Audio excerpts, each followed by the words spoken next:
ഞങ്ങളുടെ ഹൈദരാബാദ് യാത്രയുടെ ആദ്യത്തെ ദിവസമാണിത്. എയർപോർട്ടിൽ നിന്ന് നേരെ ഹോട്ടലിലേക്ക് പോകുന്ന വഴിക്കാണ് ഈ ഷാഗ് ഹൗസ് എന്ന് പറഞ്ഞ് വളരെ പ്രസിദ്ധമായ മട്ടൻ ബിരിയാണിക്ക് ഫേമസ് ആയിട്ടുള്ള ഈ ഹോട്ടൽ എന്നാണ് ഞങ്ങളുടെ ഡ്രൈവർ പറഞ്ഞ് ഇവിടെ കയറ്റിയിരിക്കുന്നത്.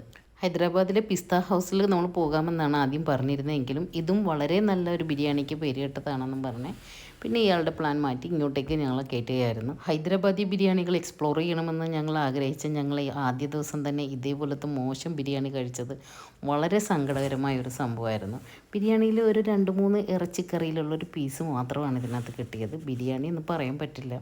അതേപോലത്തെ ഒരു ഒട്ടും സാറ്റിസ്ഫൈഡ് അല്ലാത്തൊരു ഫുഡായിരുന്നു. ഫുഡ് കഴിച്ച് കഴിയുമ്പോൾ ഇവിടെ ഇതുപോലെ സ്റ്റീൽ ബൗളിൽ ഒരു ചെറു ചൂടുവെള്ളത്തിൽ നാരങ്ങ ഇട്ടൊക്കെ കൊണ്ടുവരും കേട്ടോ, നമ്മുടെ ഒരു വിരൽ കഴുകാൻ വേണ്ടി മാത്രമായിട്ട്. നിങ്ങൾക്കും ഇതുപോലത്തെ അനുഭവം ഉണ്ടായിട്ടുണ്ടോ? വളരെ പ്രതീക്ഷയോടുകൂടി പോയിട്ട് വളരെ ഒരു സങ്കടകരമായ രീതിയിൽ ഫുഡ് കഴിച്ച് പോരേണ്ട ഒരു അവസ്ഥ വന്നിട്ടുണ്ടോ? എങ്കിൽ കമൻറ്റ് ചെയ്തോളൂ. മറ്റൊരു വീഡിയോ ടീനെയും കാണാം. ബൈ.